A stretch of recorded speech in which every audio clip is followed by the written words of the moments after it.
បងប្អូនអរគ្នាឥឡូវនាងខ្ញុំចុះមកដល់ជាការបន្លែបងប្អូនណាតែនាងខ្ញុំត្រូវដូរកៅអៅសិនព្រោះលក្ខណៈថាវារៀងខ្មៅពេកឬក៏មិនបងប្អូនឬក៏យើងមិនបាច់ដូរទេយើងទៅតែអញ្ចឹងតែនាងខ្ញុំចង់ដូរកៅអៅ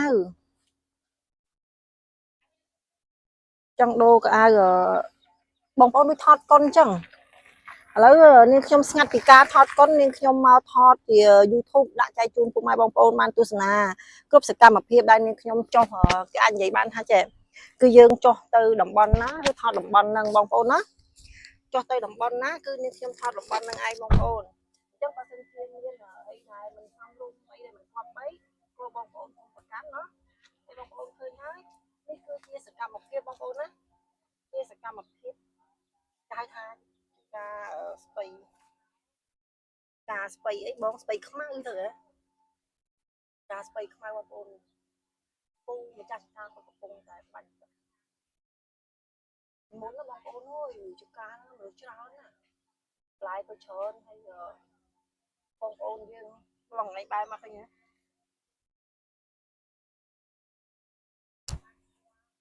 បងប្អូនឥឡូវបងប្អូនឃើញបែរមកហើយបាទបងប្អូនគ្រាន់តែបែរមកពុបនាងខ្ញុំផ្លាក់អាវហើយបាទជីវិតសិល្បៈបងប្អូនមិនថាថតអីទេមិនថាថតកុនមិនថាថតប្រភេទស្អីទេបងវីដេអូខ្លីៗទេគឺយើងផ្លាស់អាវគ្រប់ទីកន្លែងបងប្អូនណាយើងអត់ប្រកាន់ទេតោះឥឡូវយើងបន្ទាប់ពីឡានធំហើយគឺយើងបន្តទៅតែម្ដង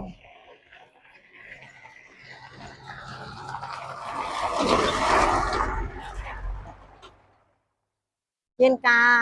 បត់មុខបត់អីចឹងណាបងប្អូនហើយខ្ញុំបិទទូឡានមានការបិទទូឡានទូអីចឹងណាហើយខ្ញុំនាំអារម្មណ៍ពុកម៉ែបងប្អូនទាំងអស់គ្នាមកទស្សនា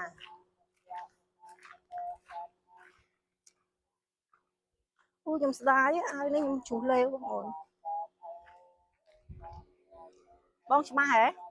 ច្បាស់ណាស់ច្បាស់ល្អណាស់ពុកម៉ែបងប្អូនអត់គ្នាបងប្អូនឃើញហើយនេះគឺជាស្ពៃចកោះមិនមែនស្ពៃខ្មៅណាបងប្អូនគឺស្ពៃចកោះហើយម្ចាស់គាត់លោកបងស្រីដូចជាលោកពូអីបងប្រុសអីគាត់កំពុងតែបាញ់ទឹកបងប្អូនណាគាត់កំពុងតែបាញ់ទឹកហើយទីតាំងនេះគឺនាងខ្ញុំធ្លាប់មកជាមួយនឹងពូម៉ាក់ខ្ញុំម្ដងហើយបងប្អូនណាដែលយើងធ្វើវីដេអូលោកមុនណាប៉ុន្តែលោកមុនគឺគាត់ដាំគេហៅថាស្ពៃខ្មៅគាត់ដាំកន្លែងនេះគឺគាត់ដាំយកពូជការលងលឿងមែនតើហ្មងបងប្អូនមើល background ខាងក្រោយនាងខ្ញុំ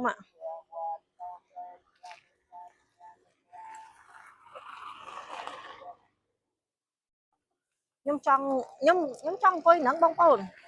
ព្រោះខ្ញុំចង់ចែកជូនអង្គុយនឹងផ្លូវហ្នឹងតែម្ដងបងប្អូនខ្ញុំចង់ចែកជូនបទពិសោធន៍ជូនពុកម៉ែបងប្អូនទាំងអស់គ្នាថាជីវិតមនុស្សយើងវាដូចជាការដាំបន្លែអញ្ចឹងបងប្អូនបើមិនជាយើងដាំត្រូវគឺយើងទទួលបានផលល្អលង្ខៀវខ្ចីចឹងហ្មងនោះយើងចេះថែរក្សាមានវិធីសាស្ត្រមានជំនាញច្បាស់លាស់ក្នុងការដាំណាគ្រប់ដំណាំគឺយើងទទួលបានផលច្រើនលើសពីការរំពឹងទុកតែបើសិនជាយើងអត់មានជំនាញខាងដាំយើងអត់មានវិធីសាស្ត្រយើងអត់ចេះយើងចេះតែដាំណាផលក៏វាទទួលតាមនឹងដែរអញ្ចឹងណាជីវិតយើងក៏ដូចគ្នាបើសិនជាយើងអត់ចេះគោលដៅយើងច្បាស់លាស់ថាយើងចង់ធ្វើអីយើងទៅណាយើងចង់ធ្វើការងារអីយើងចង់ផលិតអីយើងចង់ទៅមុខឬក៏យើងចង់ទៅក្រោយបងប្អូនគឺយើងទទួលបានជីវិតមួយដែលអត់ច្បាស់លាស់តែបើសិនជាយើងចង់ឲ្យជីវិតយើងច្បាស់លាស់យើងឧទាហរណ៍ថានេះជាជីវិតរបស់ខ្ញុំផ្ទាល់ទេ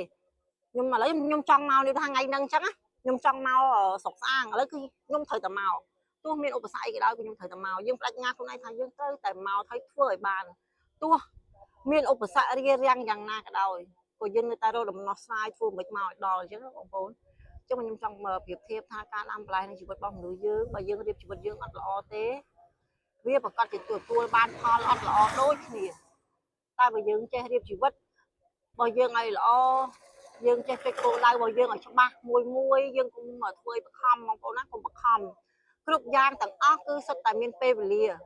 ខ្ញុំដឹងថាក្នុងកលៈទេសៈនេះមិនថាខ្ញុំមិនថាបងប្អូនទេគឺពិបាក ពិបាកគឺពិបាកអីពិបាកបញ្ហារឿងសេដ្ឋកិច្ចទី1ហ្មងជាចម្បងគឺបញ្ហាសេដ្ឋកិច្ចពាក់ព័ន្ធនឹងបំណុលមិនថាតិចមិនថាច្រើនសូម្បីតែនាងខ្ញុំក៏ជួបផ្ទាល់ខ្លួនឯងតែយើងត្រូវលើកទឹកចិត្តខ្លួនឯងទោះពិបាកប៉ុណ្ណាក៏ដោយក៏យើងកុំចោះចាញ់យើងកុំបោះបង់យើងកុំបាក់ទឹកចិត្តពេលនេះយើងអត់មានលុយពេលនេះការងារយើងអត់ជោគជ័យពេលនេះយើងជាមនុស្សដ៏អត់ប្រយោជន៍ប៉ុន្តែយើងត្រូវតែតស៊ូទៅមុខយើងអត់ដឹងថាបន្តិចទៀតទៅជីវិតរបស់យើងជួបអីបន្តិចទៀតទៅយើងត្រូវតែបន្តទៅមុខនឹងជាមួយនឹងអ្វីគឺយើងអត់ដឹងទេបងប្អូនត្រូវទេបើយើងបោះបង់គឺយើងបោះបង់នោះឈប់ហើយដាំហើយបន្លែហ្នឹងបរាជ័យហើយឈប់ហើយអត់ទេយើងត្រូវតែបន្តទៅមុខទៀតទៅ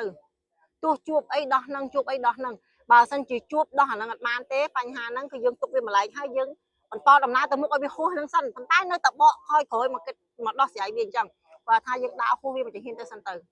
អញ្ចឹងគ្រប់បញ្ហាទាំងអស់មិនថាពាក់ព័ន្ធនឹងបំណុលពាក់ព័ន្ធនឹងបញ្ហារឿងគ្រួសារទេបើមិនជាវាតានតឹងពេកពិបាកពេកអ្វីដែលយើងអាចបោះចោលបានបោះចោលអ្វីដែលយើងអាចកាត់បានយើងកាត់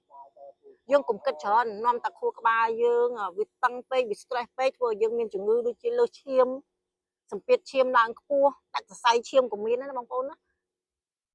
គ្រប់ជំងឺទាំងអស់ហ្នឹងมันចោតទៅលើការញ៉ាំมันចោតទៅលើតំណពូជมันចោតទៅលើអីទាំងស្រុងឯងបងប្អូនគឺវាមានកត្តាគួបផ្សំដូចជាបញ្ហា stress ច្រើនញ៉ាំអត់គ្រប់គ្រាន់គេងអត់គ្រប់គ្រាន់សម្ពាធអារម្មណ៍ខ្លាំងពេកវាធ្វើឲ្យយើងនោះសម្ពាធឈាមអត់ស្រួលអញ្ចឹងទៅបេះដូងធ្វើទុកទៅអាចគិតច្រើនពេកទៅជារស័យដាច់រស័យឈាមអញ្ចឹងទៅដើរតែអញ្ចឹងវិលមុខដួលអីចឹងទៅអាហ្នឹងវាអញ្ចឹងបងប្អូនចាបងប្អូនចាខ្ញុំកំពុងតែវីដេអូបងឥឡូវខ្ញុំមានអូយបងចុះភ្លាមបងប្អូនគ្រាន់តែយើងនិយាយភ្លាមបងប្អូនឃើញអត់វីដេអូមិញណាគាត់និយាយថាជីវិតយើងជួបឧបសគ្គប៉ុណ្ណាក៏ដោយតែយើងត្រូវធ្វើឲ្យបានឥឡូវនេះគឺជួបឧបសគ្គមែនឃើញទេចាទៅបងទៅចាអូខេបងតមុនបងប្អូនឃើញហ៎គ្រាន់តែជិះមកយកនឹងថាថ្ងៃស្អែកមានអ្វីកើតឡើងទេគ្រាន់មកដល់ភ្លាមឡានខ្មៅមកឆែបអូនភ្លាមឃើញអូនពាក់អាវរៀងប្រេះលើបន្តិចបន្តួចសោះបងប្អូនឯងគិតមើលខ្ញុំពងឲ្យចូលអារម្មណ៍ពងស្លងឥឡូវវីដេអូនេះមានតែប៉ុណ្្នឹងទេបងប្អូនអរគ្នាសង្ឃឹមថាបងប្អូនទាំងអស់គ្នាដែលបានទស្សនាវីដេអូរបស់នាងខ្ញុំនេះហើយជួយ Subscribe Channel YouTube របស់នាងខ្ញុំម្នាក់មួយផងហើយក៏សូមខន្តីអភ័យទោសរាល់កំហុសខុសឆ្គងនៅពាក្យសម្ដីត្រង់ណាដែលនាងខ្ញុំនិយាយទៅមិនសមរម្យក៏ដូចជាមិនត្រូវចិត្តមិនត្រូវបេះដូងបងប្អូនអីក៏សូមអធិស្ឋានទុកពីមុនណាហើយបងប្អូនទស្សនាមើលចុះនេះបន្លែនេះណាគឺជាបន្លែស្ពៃគេហៅស្ពៃចង្កឹះបងប្អូនស្ពៃចង្កឹះហើយការដាំការថែរបស់បងគាត់ធ្វើគេហៅថាខាងដំណាំកសិកម្មបងប្អូនគឺគាត់ខិតខំមែនតើណាដល់ម៉ោងស្រោចទឹកគឺគាត់ស្រោចទឹក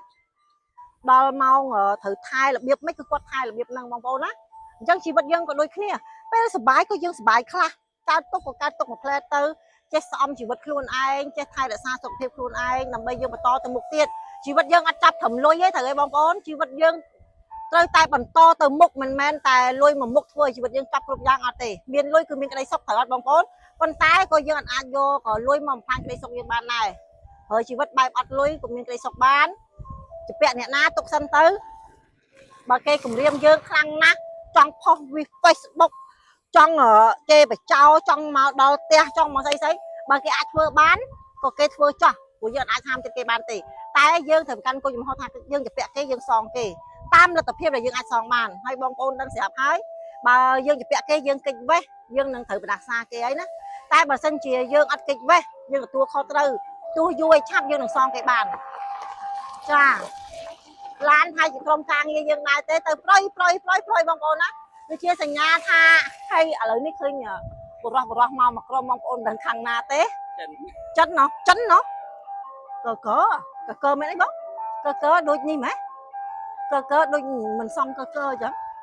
បងប្អូនទាំងអស់គ្នាឥឡូវយើងសូមបញ្ចប់ហើយណាបងប្អូនណាព្រោះមិញនឹងឡានផងស្អីផងអូយឧបសគ្គណាស់ប្រហែលមួយคลิปអរគុណជម្រាបលាបងប្អូនណាបាយ